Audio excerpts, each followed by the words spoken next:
Hello, everyone. Welcome to our BGA panel. We're gonna have the opportunity to tackle a very specific topics regarding blockchain gaming with the help and with the expertise of our BGA members and the different expertise they have building things on their side, building games, building IPs, building a lot of different things regarding blockchain and technologies and gaming as well.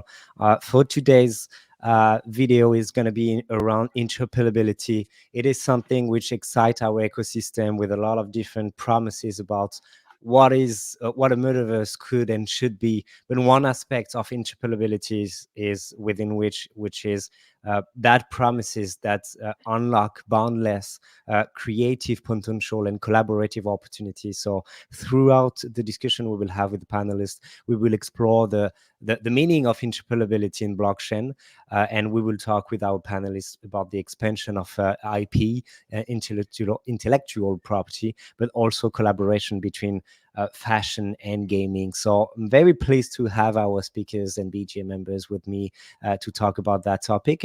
And I'm going to ask, as a first question, obviously, and as a context for everyone, I would love to have every one of you to introduce yourself. So I'm going to start with you, Marco, if you can start introduce yourself. Thank you, Flav. Thank you for having me here. Hi, everyone. This is Marco Stagliano. I'm CEO and founder of Another One. My background is in corporate finance and M&A, and I moved to fashion, digital fashion with Another One. So we create digital fashion wearables that are interoperable with the different metaverse experience, but also we provide the physical garments. So Another One, in short, is a Web3 digital fashion enabler for business, in fashion, in gaming, and also in sports.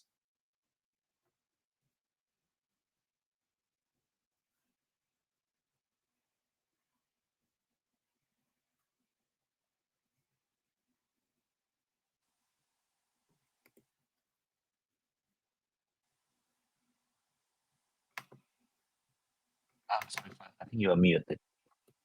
Oh, yes, I am. Yes. So, yeah, you know why we should edit the video now. I was just about to say, I thought I had a technical fault. I thought the line's gone. My God, I was about to disconnect. It doesn't happen very much, but it's happened today. So, yeah, thanks a lot. So, yeah, thanks a lot. Thanks a lot, Marco, for introducing yourself.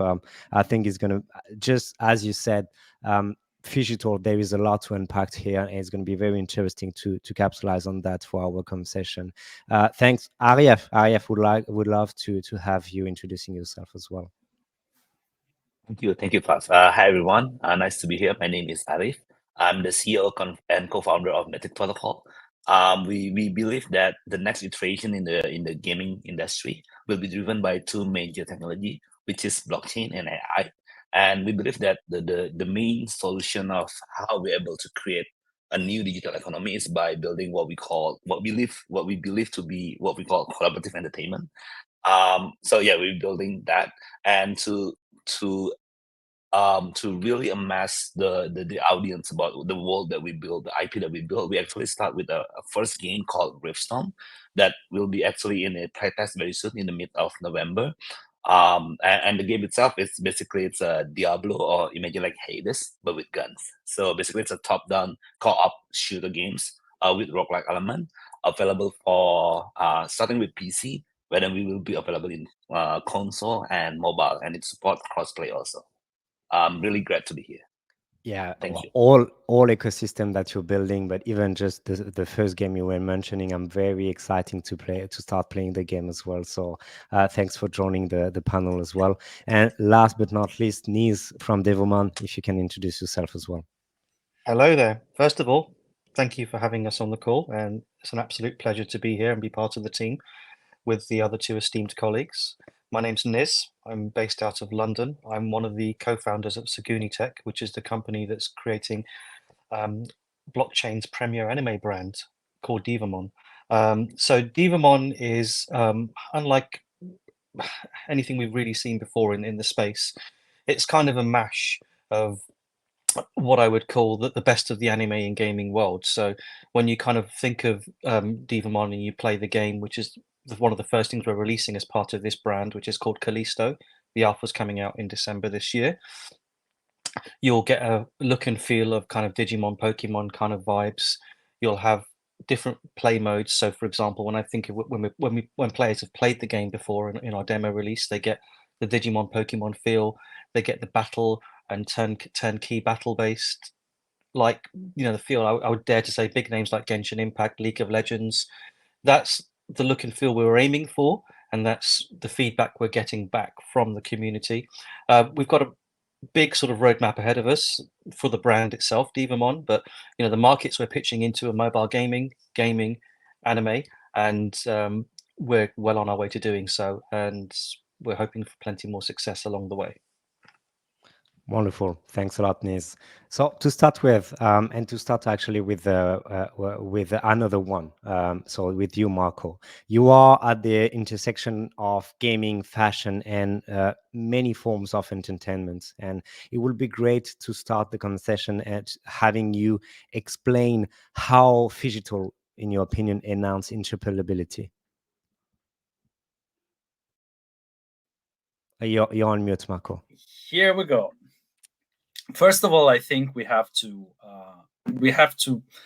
underline what is Phygital for in another one way, because everyone is talking about Phygital. Is a big trend that is coming up with a lot of luxury brands that they already started doing some new drop.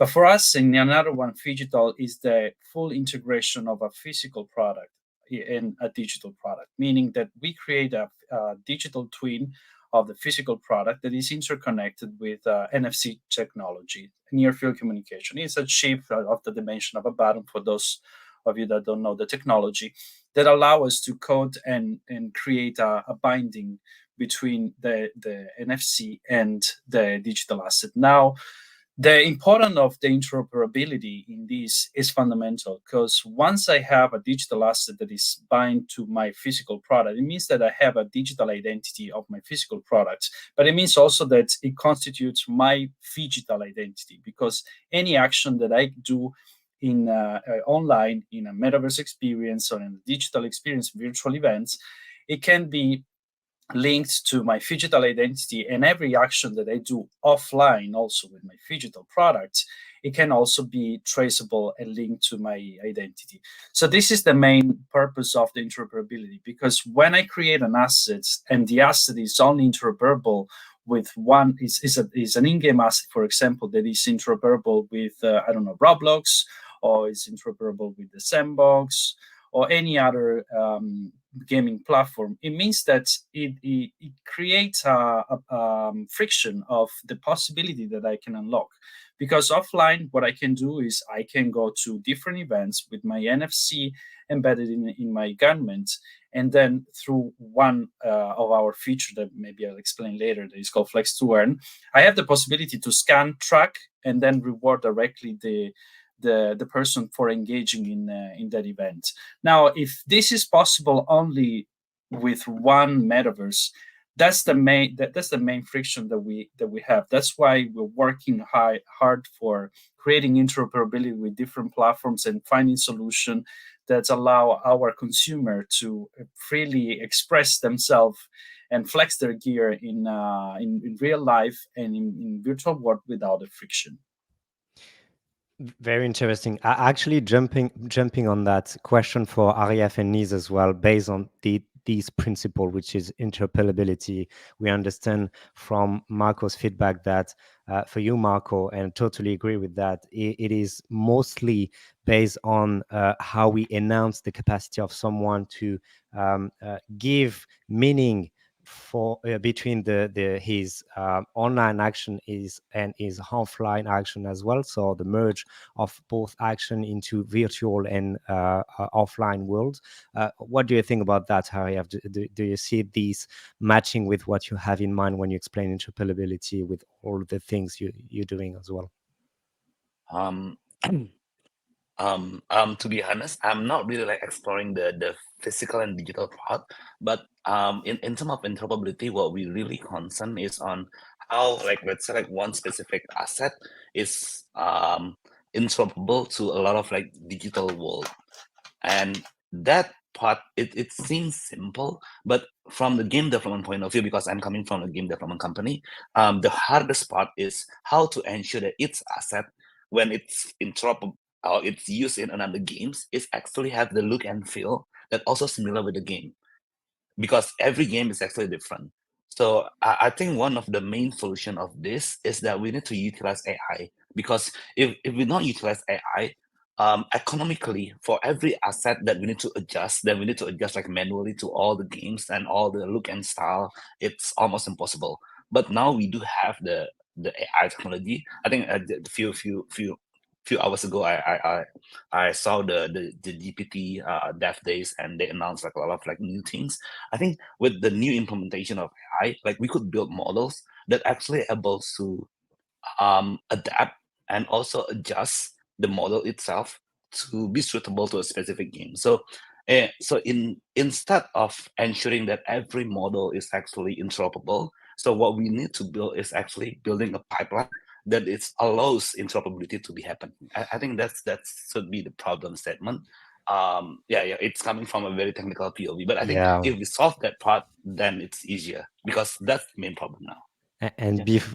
before giving you the mic, Niz, I asked that question, RF, because what I liked a lot when you were at the new members presentation back then, I think a month ago, you said something I love, which was this is the first time a player could actually feel what legacy is.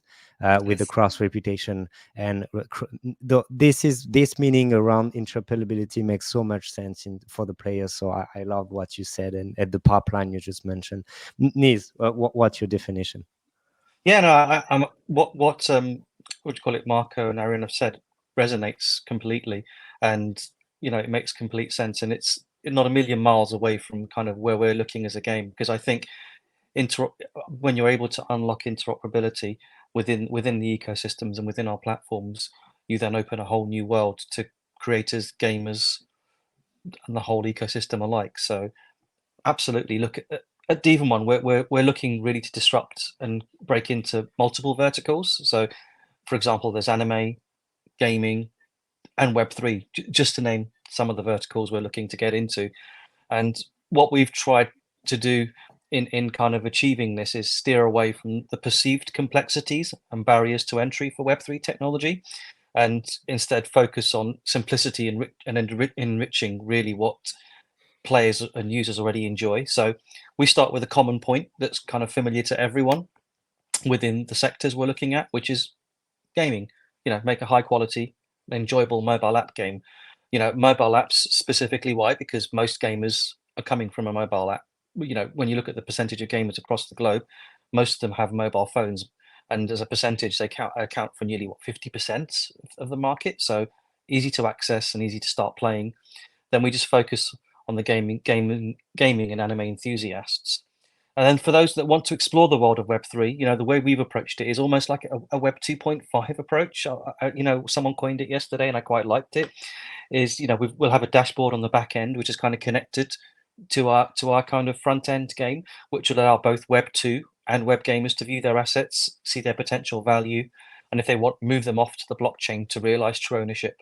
See, our our perception and our kind of translation of interoperability really for us kind of goes beyond the technology integrations and the technology barriers, which Marco and Ariane have really well articulated. And for us, it's more about making the technology that we have and that we use accessible to everyone. Hopefully that makes sense. Yeah, totally. Totally understand. Thanks a lot, Niz. I think it was important to start with the basic, and how do you feel about this definition of interoperability based on what you're building? That's wonderful. And RF, you actually mentioned that at the beginning when you introduced yourself. You talk about what defines you as a project, as a company, is what you call collaborative entertainment. So I will say, how do you build a collaborative ecosystem between gamers, creators? How blockchain technologies bring these seamless ways for multiple actors like that to work together? Okay, that's a hard question. Let me start with the how blockchain technology helps.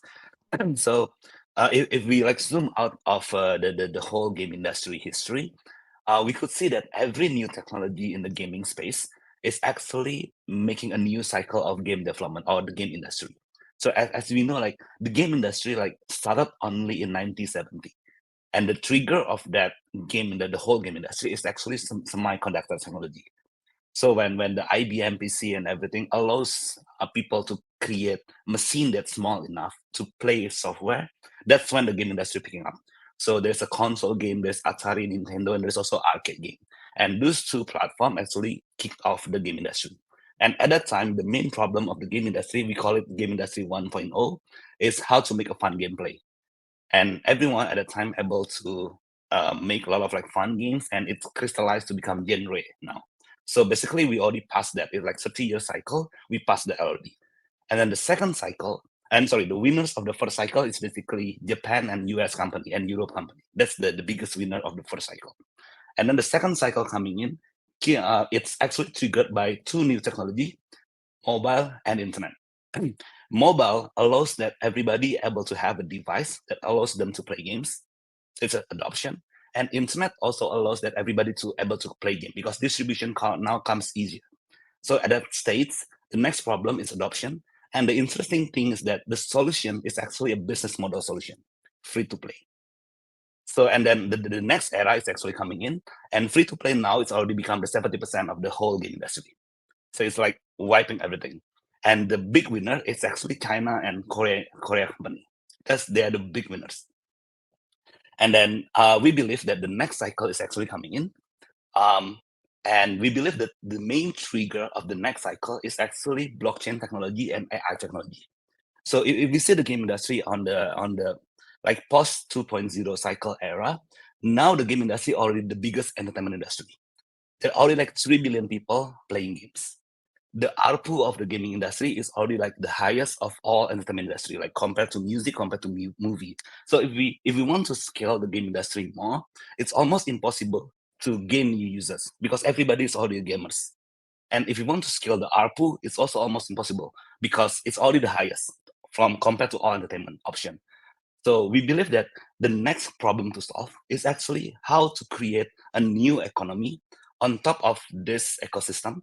Because if we're able to create a new economy, then the ecosystem will become bigger. Everybody able to create money, make money, and then also like create the ecosystem to become bigger. So that's why we think that the solution is collaborative entertainment. Because in this era, for the next 30 years, we believe that AI will enable everyone to become an active participant in the gaming industry. For example, like before, if I want to make a game, I need to study computer science. I need to study for 4 years. And then if I want to make a Tetris game, I need to code for 1 week. But now with AI, even I don't do computer science, I could make a Tetris in 5 minutes. So AI actually solved the capability gaps. But with the era of AI, there will be a problem of trust because there will be like too many content, too many creation. Trust is becoming a problem. And actually blockchain is the one that solved the trust. So we believe that this two combined technology will actually pave the way, a new path of building the next era of gaming. And that's why we are focusing in Mythic Protocol. That's why we call it collaborative entertainment. And specifically in Mythic Protocol, on how we planning to make a collaborative ecosystem in gamers, creative, and creators. Let's start with the gamer side first. So in the gamer side, we start with building a co-op game. So it's very straightforward. So in the game itself, like people will need to cooperate with each others to play the games, and even like killing the boss. And then even like, for example, we have end game content where end game player have a daily quest that they need to help new players. So imagine like for a new player experience, it's very cool that when you just starting playing the game, and then the end game level characters like level 99 help you kill the big boss. So it's very empowering, and that kind of collaborative things that we build even in the gaming side.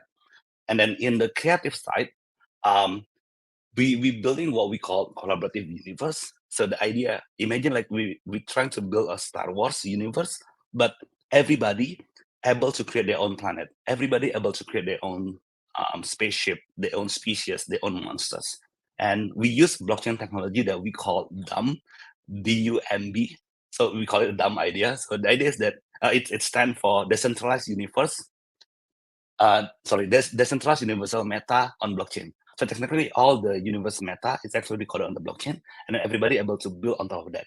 So I think that's how we actually plan to build the cooperative entertainment. So by building its building block that everybody able to contribute, it's composable, it's interoperable with permissionless and transparency. So that's how we build. So I'm sorry, I'm coming from a technical background, so I explain this more in a technical way, but yeah, I think that's how That's great. No, it makes sense, and that's very interesting the way you see that. But actually, I think Niz, you kind of share the same idea in terms of how you want to empower a community for a more collaborative digital economy for creators, but not only. It's not only based on gaming, and you're going to talk about that.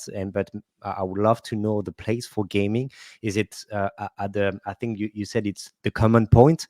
Gaming is at the common point for what you're building, but you have a lot of things you're building around. So how do you feel about these collaborative digital economy for creators? How do you feel about these challenge on your side? In all honesty, the challenge is there is a challenge there. Absolutely. There's no two ways about it.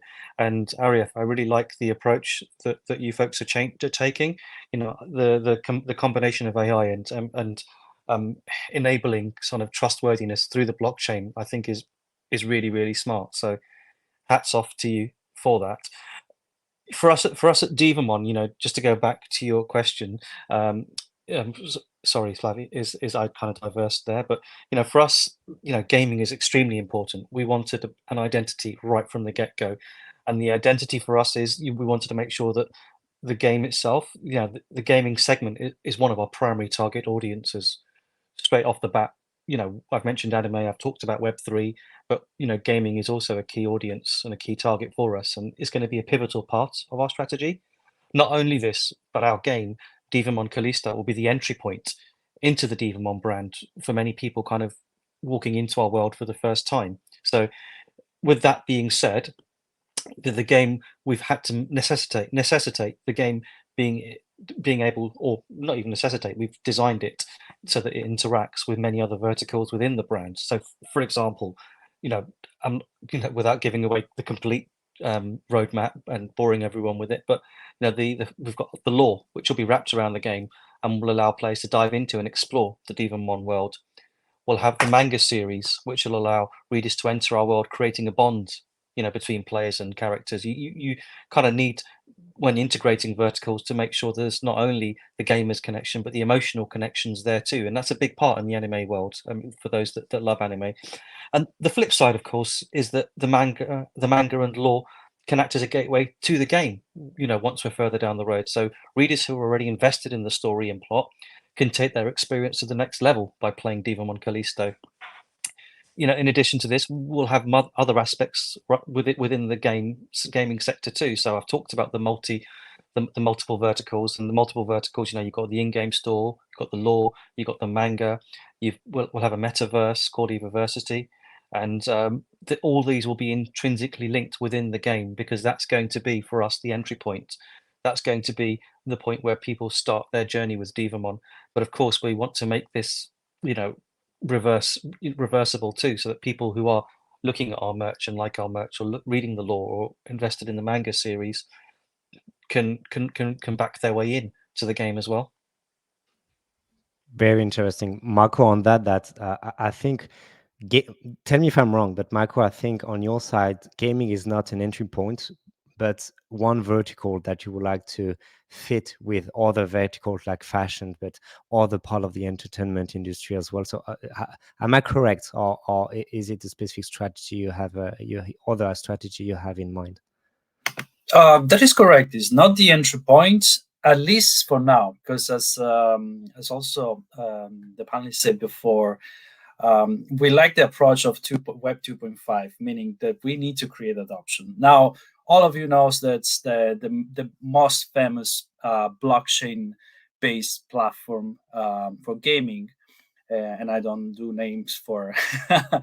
I don't wanna upset and angry anyone, but they have big problem in terms of adoption, numbers of active players. So this is the main problem that we try to solve. We want to onboard people in those gaming experience in a way that is engageful, using something that is common in real life, like merch, caps, t-shirts, shoes, jackets, or even we can go extensively, even toys that allow them to create an engagement first offline, and then with that we supply an experience. We provide an experience that's it can be enjoyed in a gaming experience, in a virtual event. So yeah, gaming is not the entry point, but it's definitely one of the main application. Because if we're talking about merchandising, we know that most of the gamer are crazy about merchandising. Imagine if you can have the sword of Final Fantasy in real life, and I mean you can use it in cosplay. It's something that's cosplay. You do some gamification of offline of an experience, and then you can have result in the game. That would be something that definitely interesting. So we take this introduction to the gaming industry through the physical world. But of course, we have all other verticals, and especially the possibility to create virtual events and offline events together. So you can have an experience. We had actually an experience during the Milano Fashion Week. We did an experience in the Central End. With Casadate. It is a high heel shoewear luxury brand, and you can imagine high heel in metaverse. What? It's impossible. But we created an experience in the Central, and we created an ambassador, Naomi, that is wearing those heel. We created the world during their fashion show, so people could go in the Central and then experience the shoe and see in the real life. So gaming, yes, it's not the first entry point, but it's definitely the thing that will allow us to create more gamification, especially offline. Because as I was telling before, the connection between the physical garment and the digital assets, this interconnection that is unique, allow us to create meaning of any action that you do offline that could have a result online. Just imagine you go to an event, they scan your NFC, and you receive in your wallet an in-game asset that you can use in the game for a token-gated experience. That's the essential of let's say our corner in the gaming industry. And it makes sense because so obviously your activity are based on what is phygital, and you explained that at the beginning, and you said that very well. There is a massive need for adoption and all of those verticals will serve you to actually give utility to all the digital assets, but also physical assets, to provide meaning about all the experiences that you'll be able to provide. And gaming is part of it, so it makes total sense on that part. And I think also you are very well known. You actually said that with the fashion week that you organized. So fashion is very interesting because it seems there is more connection than ever around between the gaming world and the fashion world, based maybe on the digital words that we're seeing popping all over the place. So the question I could have, can you explain how your solution facilitates collaboration between fashion and the gaming industry? For instance, can a designer create a piece of clothing that can be tokenized and used in a game? So that's the kind of thing you mentioned as well. But how your solution is facilitating this collaboration between these two worlds? Before answering that, I would like to take back that is together with the question, the answer of the question. I would like to take back what Arif said about the power of blockchain for the certification and authentication of the IP, or especially the credits of the builder. This is the most important thing. Just imagine in the world of AI, now anyone can filter their face and pretend to be someone else. Now, if you have your phygital identity or digital identity certified on blockchain, let's say you register another one and you can get a soulbone token that is attached to your personality, and then you cannot trade that. Now that's certified that you are that person, and you're doing that action. You're collecting those sneakers. I'm a sneaker collector, and I had so many problems with fake products. Groups, the Facebook group where you could find legit people and not legit people. Now translate that into fashion. Fashion is the most known for authenticity. So once you have the possibility to create any kind of assets, you need to have a certification that that product is legit.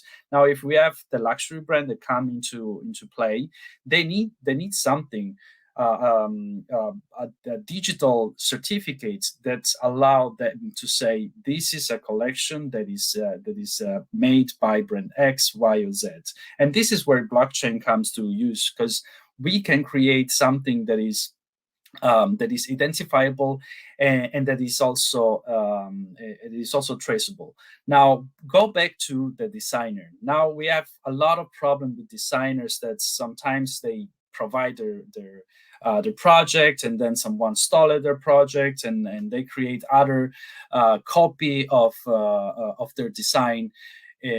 And some of the small fast fashion brands have been accused in the past also to use other people IP for their design. If you have, for example, a blueprint of the design that is an NFT, and then you can print that NFT, the factory can print that NFT, that design, only if they own the NFT. Now, this is the real power of the blockchain and the authentication of the IP. And then the royalties that come from every single item that is printed with that design can go back directly to the designers. This is what we're trying to do with our technology, because we are working with manufacturer, we're working with brands, and we are creating the possibility for brands with a little investment to create their own digital collection that is connected to the physical garment. And this is the power of the blockchain, and let's say the fashion interoperability that we use with combining the NFC chip. And I'll tell you one last thing. NFC chip can be copied, can be counterfeit. The NFC ID can be counterfeit. How do we create a possibility of overcome this problem? Because we code the NFC, and then we means the NFT collection. Now, once the user claim the NFT with the NFC chip, that creates a unique binding. So we know that that NFC chip ID is connected to that specific NFT. So that there is no possibility of copying the NFT collection, because you cannot copy the security code that we provide you to unlock the NFT. This dual claiming option is also what allows us to create an authenticity check and provide security for the brands that we cooperate with to not have counterfeit product, especially because if they reward the people for wearing their product, and then they actually not wearing that because they just use the NFC, will be like useless, everything that we're doing. We all come back from what IF said as well at the beginning, which is transparency and bringing a lot of values for a lot of activities you're doing on your side. And you said something interesting. I will come back to you because this question also concern you, Marco, because blockchain also facilitates the flow of revenue streaming. That's something we know, like you said it, Marco. So I'm very curious, because you are all building an ecosystem for creators and to make it easier for them to contribute, not only creators, but they are part of this ecosystem. How do you plan to make it easier for them to actually claim the ownership of how they contributed into the creativity of this ecosystem you're building? So if it's okay for you, Arief, to start with, I would love to learn more, and Niz and Marco as well. Yeah. Thank you, Pop. Honestly, we haven't yet really cracked that answer yet. I think the hardest problem is on like designing creators' incentive, is that at some point in time about interoperability, the population of interoperable asset will be massive enough that it will be very hard to track on. It will be very easy to track on who's having what, but it's very hard to design the incentive to ensure that everybody's happy. Because if we design the incentive on who's actually creating what first to reward innovation, when the ecosystem becoming mature, the incentive will becoming disincentivized for new players, for new creators. So I think we haven't yet really able to crack that part yet. But actually, I want to share something because Flav also mentioned about the legacy concept. So before we even like thinking about the creators incentive, I think the hardest problem that we need to crack now is the user's incentive. Like the question is like why users need to use asset or digital asset that have interoperability, that have an NFT ecosystem behind it, rather than just another digital asset that is centralized. I think this why is actually matters most because the creators will not come when the user is not there. So I think for us in Native Protocol, we want to focus more of our time to actually really focusing on how to solve this user problem. And I want to share here because Prof also mentioned that the legacy concept that we had. So when we do our research to our users, most of them do care about ownership, but they don't care about whether it's decentralized or centralized. So for users, decentralization doesn't have meaning in ownership. In some of interoperability, when we ask them also, they like the idea about interoperable, but it also doesn't really incentivize them to use a decentralized solution because centralized solution also already solve most of their problem. So we come with a hypothesis. We call it legacy. So it's a concept that when we share to our the gamers, they do really love. So the idea is like this. So imagine like you play an MMORPG, and then I play the game as a newbie players, and I use a very basic iron sword.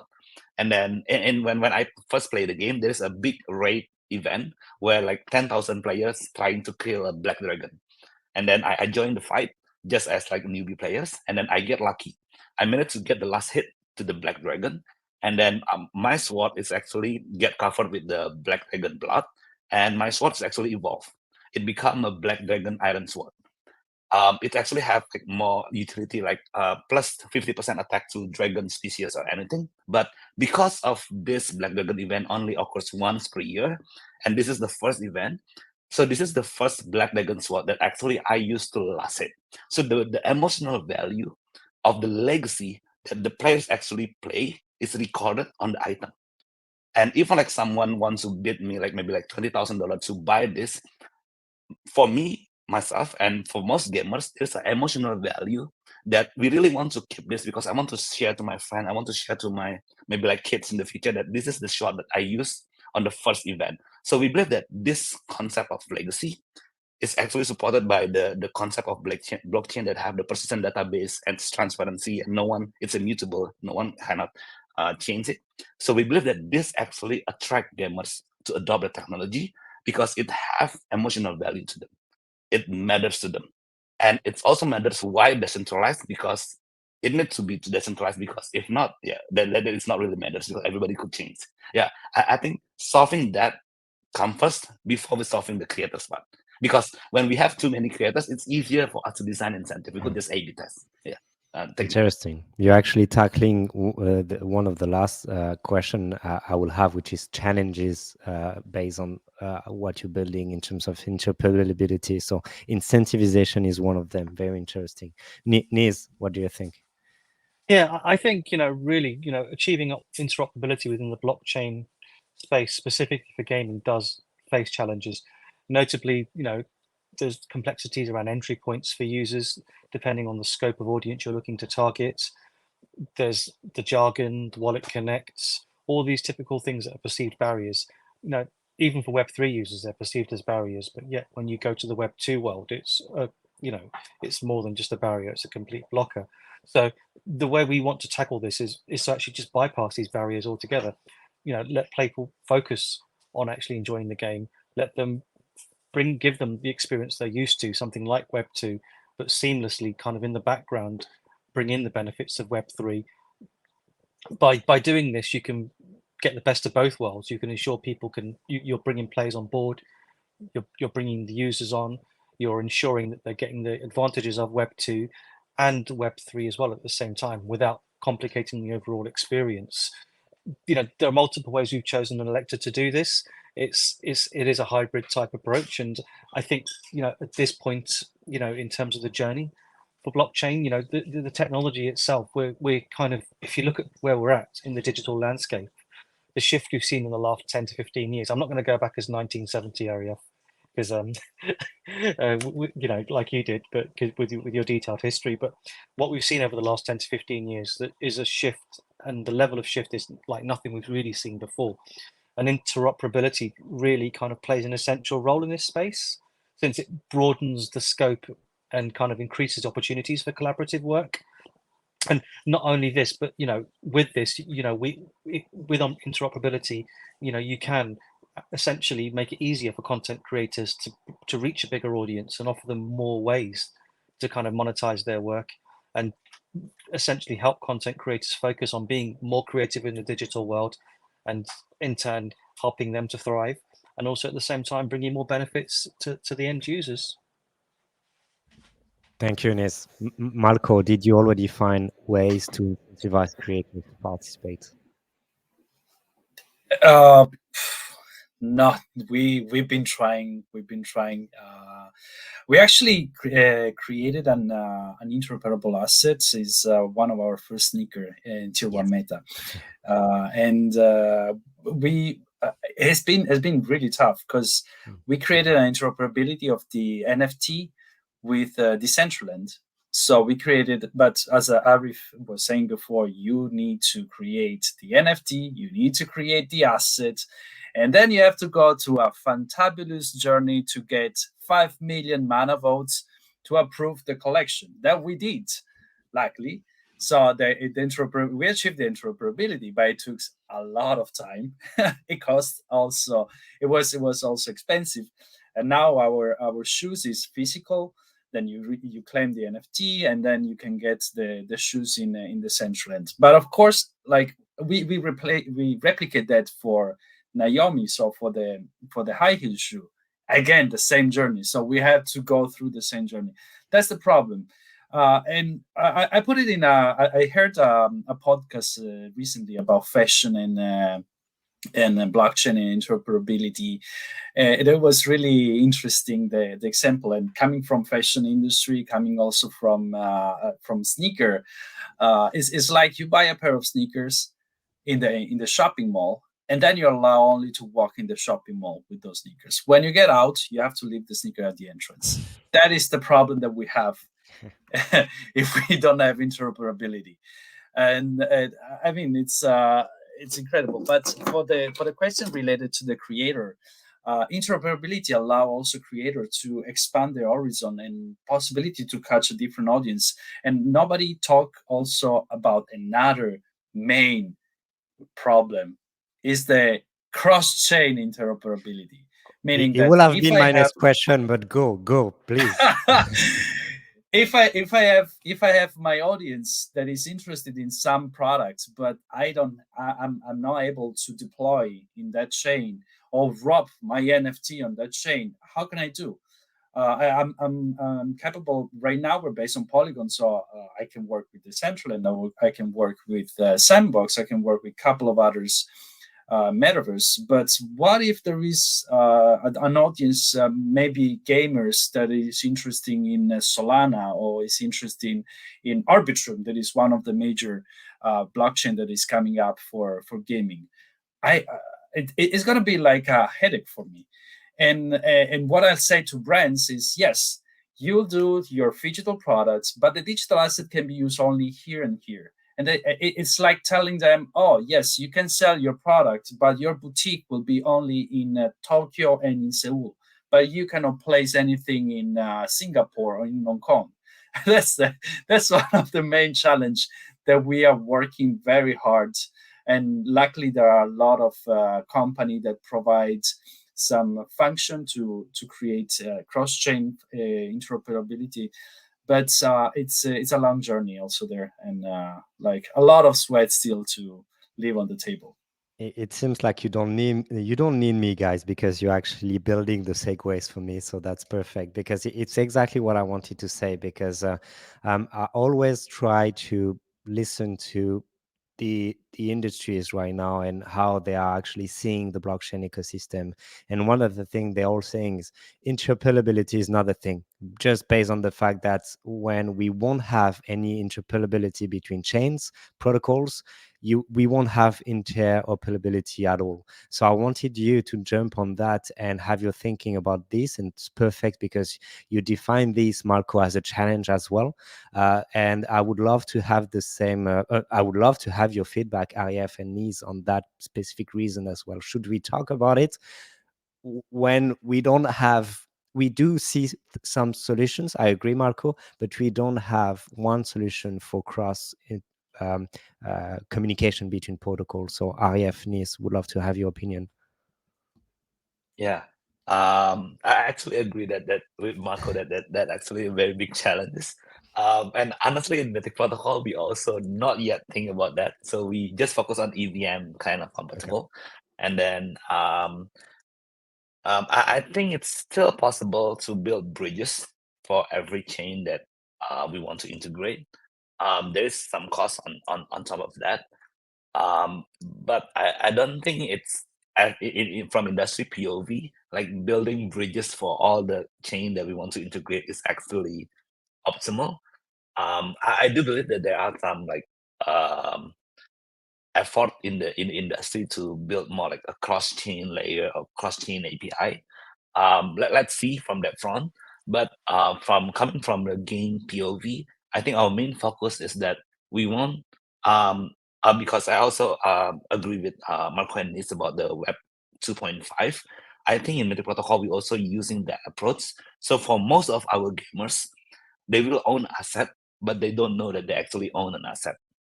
For them, it's just the same as digital asset because they just interfacing from the gaming side. And from in the gaming side, from the game, they don't need to have a wallet or anything to pay or own something.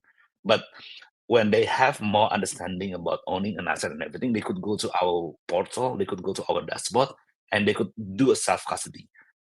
Until then, we kind of like hide all the Web3 layer for them just to enjoy and then get the benefit of the digital asset without even understanding the technology. Because as all of you also mentioned, at this point in time, the UX of the blockchain technology is still not ready for mainstream. So it's best for us to just hide everything. And it's also with cross-chain, it's best for us to just hide everything until the UX is ready. I think that's how we approach the problem. Interesting. Niz. I mean, I kind of, I'm not going to say anything too different from what Arief and Marco have already said. And, you can see, by the way, just purely that we've designed our platform at Devamon, we have almost tried to kind of, like Arief said, just hide the blockchain side of it and make it transparent to the users. Focus primarily on what is it you do best? What is it you're bringing to the market? Be clear of your identity. And for us, our identity is super, super clear. We want to bring a game. We want to bring an anime brand to the market. What are we doing with the Web3 technology? We're just uplifting the user experience. That's the whole point of it, right? You want to make the experience better for the gamers, not more complex, not more hard, not thinking about cross-chain. I think with the chains, in the end, we're going to be left with a very small handful of them. Having this many chains in existence all at this period of time, it's unsustainable, right? Like Arief said, if you try and build a bridge for every single one, we'd have to empty all our bank accounts straight away just for gas fees, and that's just not going to happen. So what it's simply a case of doing now is looking at which chain you believe in as a company that will still be there at the end of it all. And maybe to some extent, what we're going to do at Devamon, we're picking a chain, absolutely. What we're going to do subsequently after that is maybe go multi-chain. But when I say multi-chain, I'm not saying we're going to use every chain on Earth. What we'll do is we'll target the chain specifically where our target audience resides. So that's really the approach we're going to be, because there is no solution to the number of chains there is out there right now. It's really clear. That's probably one of our biggest pain points in Web3 today, is just the sheer bloody number of them. There's just loads of them, right? It's just ridiculous. And it's essentially right now, pick what works for you. Where is your audience? Where's your community? Go there. If you're going to expand further down the line, for us, I come from an IT security and sort of background, and also enterprise, and I always want to look where are we, don't just rely on one chain, for your technology in the end. Look to expand out. But when you're looking to make that decision point where to expand out, the fact is you've got to consider as a business, as a co-founder, is which chain do we think will still be there in the years to come? Which chain are our users going to play on? How accessible are they? Arief, like you said, what's the user interface like into actually using that chain? With all those points combined, it's just down to the business owner and the co-founders to kind of take the decision and take the leap right now. And for me, honestly, having been in tech for 25 years, what will happen eventually is we'll whittle down to a small handful of chains you can count on, maybe one, even two hands at best. They'll be the ones in existence. Go there, use them, and with conviction. I love it. Thanks a lot. I think that's the perfect way to end our conversation, because I think it was very useful for everyone based on your experiences as well, based on what you're building. For me, what I can say from what we all said, what you all said, was it's definitely exciting times. You want to build a whole ecosystem, not just about gaming, but across many industries. And because it's possible, and it's going to be more and more affordable, as you said, but it's also very challenging. This is very challenging to put that in place. And one of the solutions you mentioned was will be for a time, I hope not too much time, to hide the blockchain layer within what you're building for the end users, and to acquire more users. So that's very interesting, and thanks a lot, the three of you, to having participating in the conversation. Really appreciate your time, and I wish you a very good end of the day, beginning of the day, depending on where you are. Thanks a lot, guys. It's been an absolute pleasure. Thank you so much, and I look forward to speaking to you all again in the future. Same here. Thank you. Thanks, Malcolm. Thank you, Thanks, Flavien. Harry. And it was a pleasure, Thank you, everyone. Bye-bye. Bye.